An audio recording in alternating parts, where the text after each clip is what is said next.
It all began on an ordinary morning, the kind where the world feels perfectly in rhythm with itself. The sky stretched wide with a pale blue glow, the grass outside was still beaded with dew, and the neighborhood looked quiet enough to be peaceful. Yet, beneath that quiet veneer was the hum of something I had known for years, an undercurrent of tension that only grew stronger when homeowners associations thought they held unchecked authority. That morning when I checked my mailbox, I found the envelope that would ignite the conflict to come. It was official looking, the kind of letter that bore unnecessary weight, thick with arrogance disguised as order. At the top, printed in bold, were the initials every homeowner had come to dread, HOA. Inside, the paper spelled out in sterile, legalistic language that I was being fined $250,000. The reason, they claimed, was unauthorized structures and violations on land that, according to them, fell under their governance. At first glance, most people would have felt panic, anger, maybe even despair at the staggering number. $250,000 wasn't just a fine, it was financial ruin, the kind of punishment meant to break a man. But I didn't feel panic. I didn't feel despair. Instead, I felt something else, an almost amused disbelief at how far the HOA was willing to stretch its reach without knowing whose land they were threatening. Because the truth was simple, the land they were writing about wasn't governed by their association. It was governed by me. Not only that, but the very neighborhood from which their board members operated, the manicured lawns they bragged about, the sidewalks they enforced petty rules upon, all of it ultimately rested under my ownership. Still, as I read the notice, I realized something important. They didn't know. They thought their power was absolute. They thought they could issue fines, bully homeowners, and bend reality to fit their demands. What they didn't realize was that their authority stopped the moment it collided with property lines they didn't control. And unfortunately for them, those lines happened to form the very foundation of their community. The HOA had always carried itself with an inflated sense of control. Stories circulated of them hassling families over mailbox colors, fining elderly residents for having flower beds that didn't meet approved standards, and sending stern warnings to parents whose children dared to ride bicycles too close to the road. Their entire existence thrived on domination, on convincing people that resistance was futile. And now they had turned their gaze on me. I set the letter down and considered the history behind the land. Years ago, when developers carved up the region into neatly packaged parcels to sell, there had been a dispute. While most of the plots were sold off to eager families, a large stretch of land remained untouched due to outdated records and unresolved legal ownership. Most people didn't want to bother with it. It was complicated, expensive, and required endless paperwork. But I had seen the value. I had pursued the matter relentlessly, attending hearings, hiring experts, and securing every document. After years of persistence, I gained undisputed ownership of not only the unused land but the legal rights to the infrastructure beneath the neighborhood. The roads, the sidewalks, even the common areas. In other words, I wasn't just a resident. I was the landlord of their authority. Of course, I never flaunted that fact. For years, I let them play their games, watching as they flexed rules that had no real jurisdiction over me. But the $250,000 fine was different. This wasn't about lawn length or mailbox paint, it was an attempt to crush me. And in their arrogance, they had finally drawn a line that could not be ignored. That day, I carefully filed the notice away. I didn't rush to respond, didn't storm into their office, and didn't fire off an angry email. Because unlike them, I understood something crucial.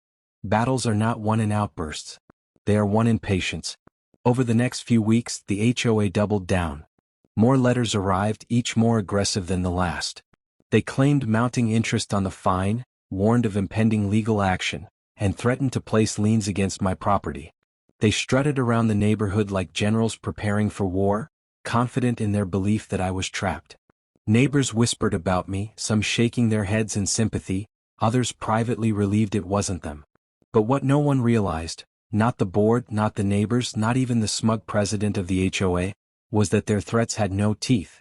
Their empire was built on sand and the tide was already rolling in. As I watched the situation escalate, I began planning. Every empire collapses, but collapse is rarely sudden.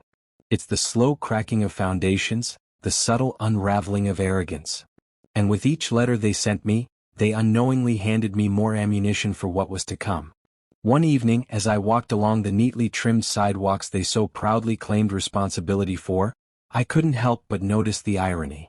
The path beneath my feet, the street lamps overhead, the asphalt roads leading into cul-de-sacs, all of it was mine. Their entire sense of authority was staged on land they didn't even own. And soon, that truth would be revealed in a way they would never forget. By the end of that first month, I had a thick folder filled with their threats. Each paper was another reminder of their arrogance. But more importantly, each paper was evidence. Evidence of overreach, of false claims, of attempts at extortion. What they thought was intimidation was, in reality, the rope they were using to hang themselves. The moment was coming. I could feel it. And when it arrived, their illusion of power would shatter in front of the very people they had spent years bullying. The $250,000 fine was not the end of their war against me. It was only the beginning. And so, with the letters piling higher and the HOA board growing bolder, the stage was set. Their arrogance had pushed them too far, and my silence had only made them more reckless. The day was coming when I would show them the truth, that the ground beneath their feet, the neighborhood they thought they ruled, belonged to me. And when that day arrived, it wouldn't just end their campaign against me. It would end the very idea of their control. Weeks passed, and the stack of notices from the HOA grew thicker with each day. What had started as a single fine had evolved into a campaign of intimidation, a relentless effort to break me into submission. Their letters became more aggressive, their tone more severe. What was once a $250,000 fine was now painted as a spiraling debt, accruing penalties and interest. According to their latest correspondence, my supposed balance now exceeded $300,000. It was almost comical to read. Each page they mailed me was written with the conviction that they wielded ultimate power, that their rules and bylaws carried the weight of law itself. They spoke of liens, foreclosure, and even the possibility of seizing my home. The board had fully convinced themselves that they could bend me like every other homeowner they had bullied in the past. But they were wrong. The more they pushed, the more their arrogance became evident. Their behavior wasn't just intimidation, it was greed. They had tasted the idea of money they thought they could extract from me, and now they were ravenous. And like all who grow too hungry for power, they didn't stop to consider what they were biting into. The neighborhood itself began to feel the ripple effects of their obsession. Board members held closed-door meetings late into the night, their cars clustered together in the clubhouse parking lot. Residents whispered to one another, speculating about what I had done to draw such wrath. Some avoided me altogether, fearful that association with me would invite the board's anger. Others watched from a distance, quietly curious to see how the battle would unfold. Meanwhile, I remained calm. I went about my days tending to my property, walking the same sidewalks they claimed as theirs, and driving on roads that, unbeknownst to them, were mine to grant or deny access to. My silence only fueled their frenzy. To them, my lack of response meant fear, and fear emboldened them further. But the truth was different. I wasn't silent because I was afraid. I was silent because I was preparing. Ownership is more than a name on a deed. It is power, leverage, and authority. Years earlier, when I had secured the rights to the neighborhood's land and infrastructure, I did so with foresight. I knew that one day disputes would arise. I knew that power-hungry people would test boundaries. And so I had ensured that every detail was airtight, every document irrefutable. What the HOA considered their domain was, in fact, leased ground, land upon which they had no inherent claim. I began gathering my records. Deeds, plats, contracts, and legal documents were spread across my desk, each one a testament to my ownership. I reread every line not because I doubted, but because I wanted to be ready for the inevitable moment when the HOA forced my hand. If they wanted to turn this into a war, I would respond not with anger, but with the one weapon they could not defeat: truth. But before I could act, they escalated.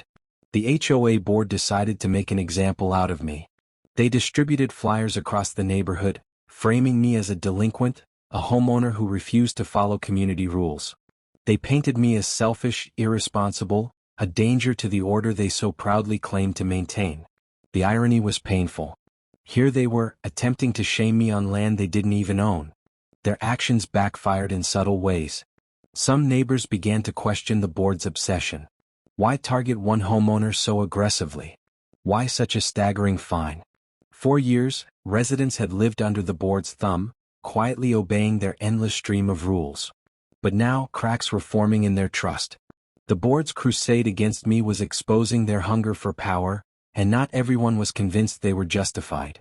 Still, the board pressed forward. The final straw came one morning when I found a notice taped to my door. This one wasn't just a fine or a threat of legal action. It was a warning of foreclosure proceedings. They claimed they would move to seize my home if I did not comply. That was their mistake. For years I had let them play their game. I had allowed them to bark their orders, strut their authority, and harass residents who didn't know better. But this was different. They weren't just bluffing now. They were attempting to destroy me. And in doing so they had forced me to reveal the truth. That evening, as the sun dipped behind the rooftops, I laid out my plan. The HOA thought they were dealing with just another resident. They thought I would cower, that I would fold under the weight of their fabricated power. But what they didn't realize was that their authority existed only by my permission. Their roads, their sidewalks, their very community existed because I allowed it to. The next step would be decisive. I would not shout. I would not beg. I would simply show them the truth in a way they could not deny. But before I did, I wanted them to overextend just a little further. Let them build their case higher. Let them believe they were winning. Because the higher they climbed, the harder they would fall. And fall they would. The HOA had thrown down their challenge with arrogance, plastering my name across the community as an example of rebellion crushed under their heel. But they had chosen the wrong opponent. The neighborhood they claimed to govern, the streets they patrolled with self-importance, the common spaces they treated as trophies, all of it was mine. And soon they would realize just how fragile their illusion of power really was.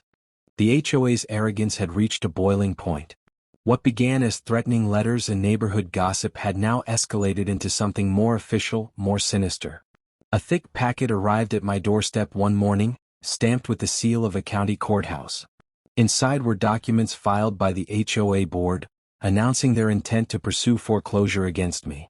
They claimed unpaid fines, mounting penalties, and legal fees justified their move to seize my property. Most homeowners would have been terrified at the sight of such papers. The HOA thrived on that fear. They knew that when people saw the weight of official stamps and legal jargon, they often folded. They counted on intimidation more than actual authority. But unlike others, I wasn't intimidated. I knew something they didn't. Their entire case was built on land that wasn't theirs to govern. The irony was rich. They had spent months threatening me, writing letters, distributing flyers, and now filing lawsuits, all without realizing that their claims had no legal ground to stand on. They were trespassers wielding paper swords, and soon their empire of threats would collapse. But before revealing everything, I needed them to dig deeper. The more they committed to this illusion of power, the greater the impact would be when it shattered. So I let them move forward. I let them file their lawsuits, confident in their belief that they had cornered me. And while they scrambled to prove their authority, I prepared my counterstrike. On my desk sat a collection of documents, meticulously organized. There were deeds dating back decades, showing the transfer of land ownership through developers, banks, and eventually into my hands. There were surveys and plats outlining property lines with precision.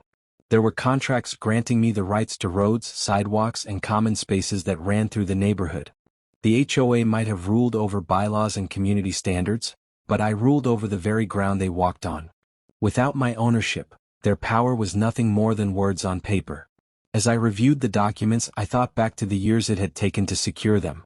When the development was first constructed, mistakes were made. A large portion of the land, including key infrastructure, was never properly transferred to the HOA. It sat in limbo, forgotten by most, until I pursued it. I endured hearings, bureaucracy, and endless paperwork, but I secured it. And in doing so, I had become the quiet landlord of an entire neighborhood, something the board never bothered to research. Now their negligence was about to cost them everything. The HOA's aggression continued to mount. They posted notices on community bulletin boards, insisting I was in violation of countless rules. They warned residents that my defiance threatened the peace and order of the neighborhood. They spoke at meetings about the dangers of allowing lawlessness to go unchecked. Their campaign against me had become personal. Yet, cracks in their facade were beginning to show. Some residents, already suspicious of the board's behavior, began asking questions. Why was one homeowner singled out so viciously? Why did the fines balloon to such outrageous amounts? And why did the board spend so much time, energy, and community money pursuing a single case instead of improving the neighborhood? Their answers were vague, filled with empty reassurances and bluster. But the doubt was spreading. The same people who once feared the HOA's power were beginning to see it for what it was: fragile, inflated, and built on intimidation. And soon I would give them proof of just how fragile it really was. I began with small steps. A quiet conversation with the county clerk confirmed what I already knew: the HOA had no jurisdiction over my land. A review of public records showed the deeds were crystal clear. Even the roads they patrolled, even the sidewalks they claimed to maintain, all traced back to me. The realization filled me with a calm certainty. The HOA had built a mountain of threats, but all it would take was one strike of truth to make the whole thing crumble. That moment came during a scheduled hearing. The board had pushed for legal recognition of their fines, hoping the county would back their authority. They arrived confident, dressed in suits, carrying binders full of fabricated evidence and selectively interpreted rules. To them, this was the day they would finally crush me. But they were wrong. I arrived with my folder, not of threats but of facts. When it came time to speak, I didn't argue about rules or standards. I didn't protest about the fairness of their actions. Instead, I laid down the deeds, the plats, the contracts, documents bearing official seals, notarized signatures, and legal recognition. I explained, calmly and clearly, that the HOA's authority ended where my property began. And my property, as the documents showed, included the very land they believed was theirs. The room shifted. The smug expressions on the board members' faces faltered as they flipped through copies of deeds they had never seen before. Their confidence drained with every line of proof. Their fine, their foreclosure threat, their campaign against me, it was all built on a foundation they didn't control. The hearing ended without a decision, but the damage was done. The board was rattled. They left the room whispering, clutching their binders like shields against a storm they hadn't seen coming. For the first time, they realized they might not be the rulers they believed themselves to be. But for me, this was only the beginning. I knew the board wouldn't stop easily. Their pride was wounded, their authority questioned. They would try to fight back, to deny, to spin the truth. But it didn't matter. Because while they scrambled to hold their empire together, I held the one thing they could not overcome: ownership. The tides had turned. Their threats no longer felt like weapons, they felt like desperate attempts to cling to power that was slipping through their fingers. The war they started was far from over, but the first cracks had appeared in their fortress of control. And soon, those cracks would widen into a collapse they could never recover from. The hearing should have been the end of it. Any reasonable board, confronted with undeniable deeds and legal proof, would have backed down, admitted their mistake, and quietly retreated. But reason had never been the foundation of the HOA's power. Their empire was built on arrogance, on pride, on the illusion that they could not be challenged. And when illusions are threatened, those who rely on them don't surrender, they fight harder. In the weeks after the hearing, their campaign against me only intensified. The board plastered new notices across the neighborhood, claiming my documents were invalid and misinterpreted. They assured residents that the HOA still maintained full authority over the community and that I was spreading misinformation to avoid consequences. They spoke at meetings with fiery passion, declaring that I was attempting to undermine the stability of the neighborhood. It was laughable but also predictable. The board wasn't just defending its supposed authority, it was defending its pride. To admit defeat would mean exposing years of lies, years of bullying, years of extracting money from homeowners who never questioned their power. And so, rather than retreat, they dug in. The board doubled their efforts. More fines arrived, stacked higher than ever. They threatened to suspend my community privileges, as if my access to roads and sidewalks was dependent on their approval. They even attempted to rally other residents into collective action, framing me as a danger to the neighborhood's unity.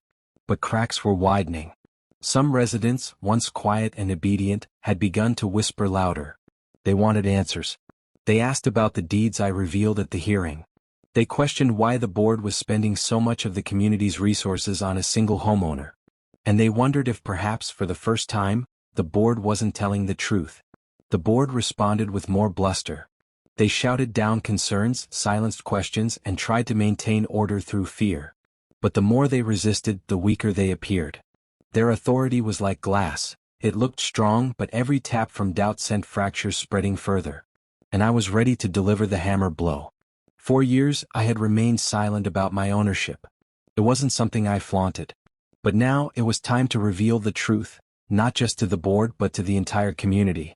They needed to see the full picture. They needed to understand that the power they had feared all this time had been a mirage.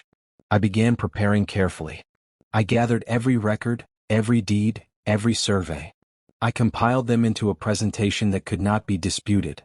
Not words, not accusations, not opinions, just cold, undeniable facts. But I also understood the importance of timing. If I struck too soon, the board would twist it, spin it, bury it under noise. I needed a moment where they would expose themselves fully, where their arrogance would be on full display so that the contrast with the truth would be devastating. That moment came sooner than I expected. The board announced an emergency meeting for all residents. They framed it as a critical gathering to address misinformation and reaffirm community values. In reality, it was a spectacle, a stage upon which they intended to destroy my reputation once and for all. They wanted to rally the neighborhood against me, to paint me as an enemy of order. And I decided that would be the moment I struck back. The day of the meeting, the clubhouse buzzed with tension. Residents filled the chairs, some eager, others skeptical, all curious to see what would unfold. The board sat at the front, their president speaking with the same condescending tone that had ruled the community for years. They displayed charts, bylaws, and selective quotes, all aimed at proving that I was a rogue homeowner resisting rightful authority. They thought they were winning. The president's voice grew louder, his gestures sharper, his confidence swelling with every word. The board members nodded along, united in their performance. And for a moment, some in the crowd seemed persuaded, leaning into the illusion one last time. That was when I stood. I didn't raise my voice. I didn't argue. Instead, I placed a binder on the front table and opened it. One by one, I laid out the deeds, the plats, the contracts. Each document bore official seals, notarized signatures, and government recognition. I explained clearly, calmly, that the land they claimed to control was, in fact, mine. The roads, the sidewalks, the common areas, all of it fell under my ownership. The room shifted.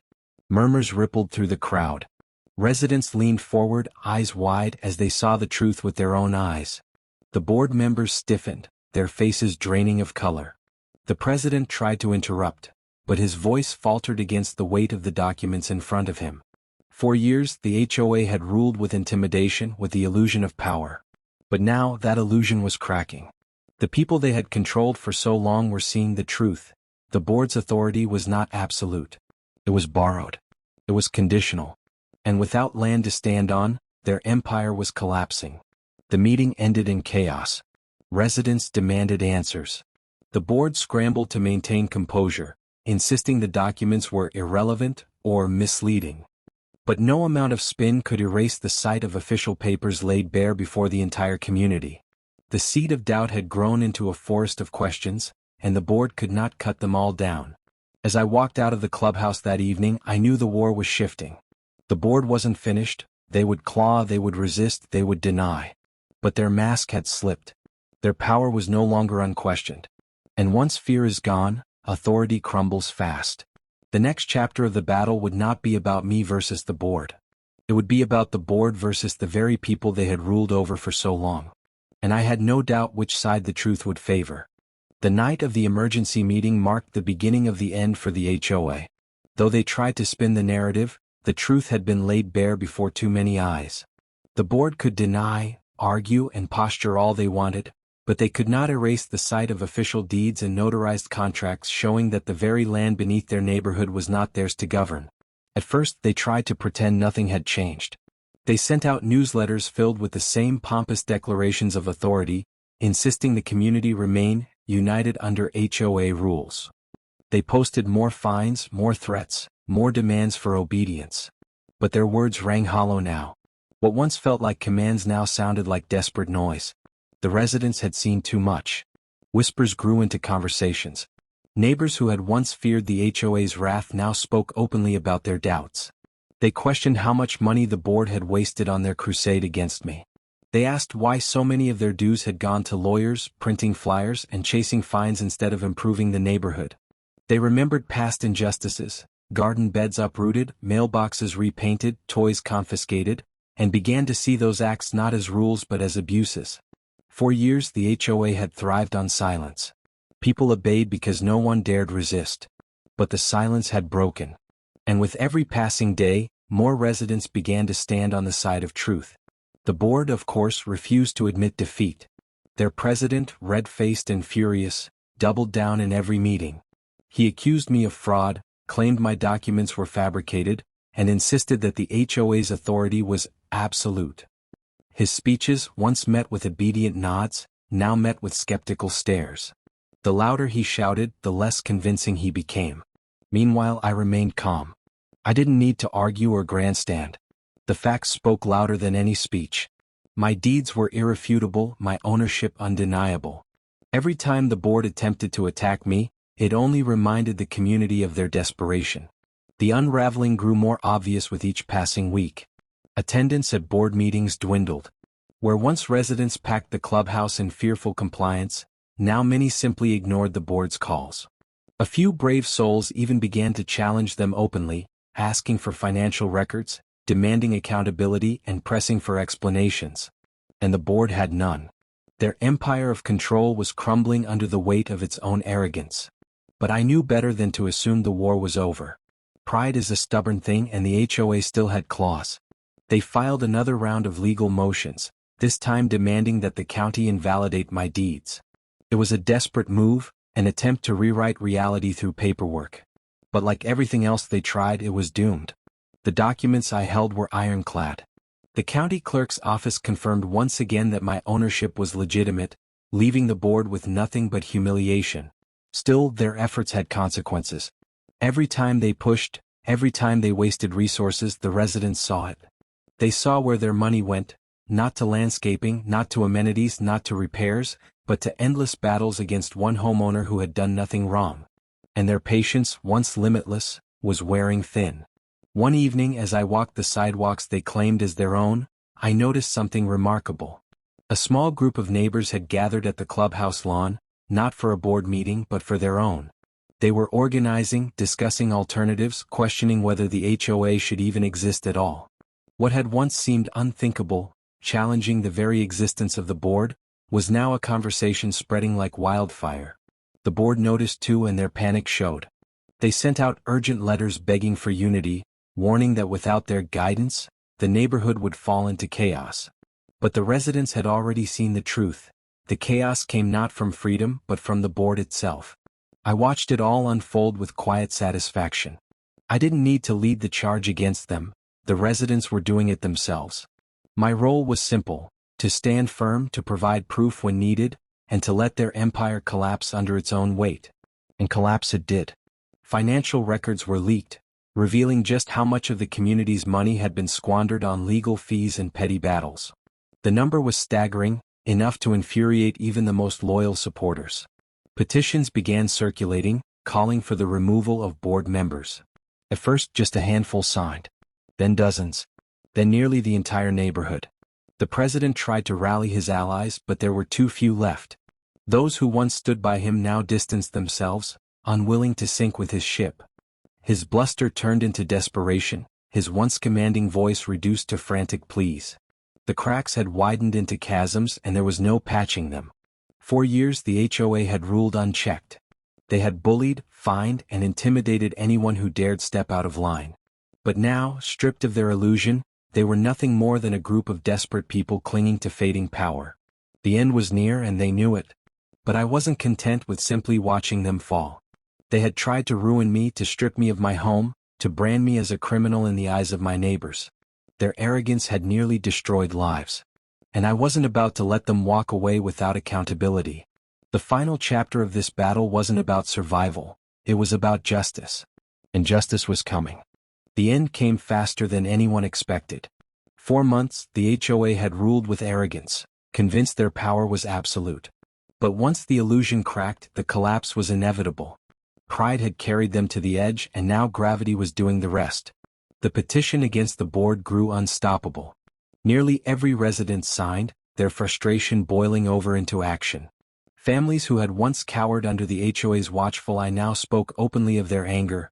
Anger at the wasted money, the harassment, the endless fines. The clubhouse, once a symbol of their authority, had become a gathering place for rebellion. Meetings that used to echo with the board's commands now resounded with demands for their removal. The board fought to hold on.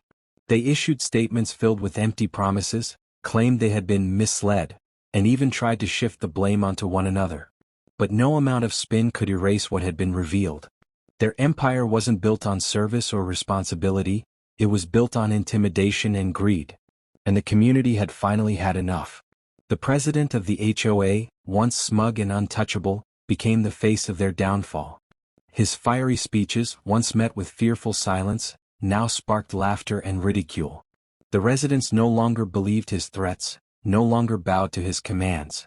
He had spent years building an image of control, but when stripped of power, he was revealed as nothing more than a desperate man clinging to a crumbling throne. And then came the final blow. At a decisive meeting, called by the residents themselves, the board was formally voted out. One by one their positions were dissolved, their authority revoked. The petition had succeeded, and the community, once ruled by fear, stood united in defiance. The board members left the clubhouse that night not as leaders, but as outcasts. Their reign over the neighborhood permanently ended. But for me the story didn't end there. Because while the board had been removed, their actions demanded accountability. They had tried to fine me hundreds of thousands of dollars. They had attempted to foreclose on my home. They had defamed me to my neighbors, branded me a criminal, and nearly bankrupted the community in their obsession. Their arrogance wasn't just foolish, it was dangerous. So I pursued justice. With my documents in hand, I filed counterclaims. I presented evidence of their overreach, their misuse of funds, their harassment. The very deeds they had dismissed became weapons in my hands, each page a reminder of the truth they had tried so hard to bury. The legal process was slow, deliberate, but undeniable.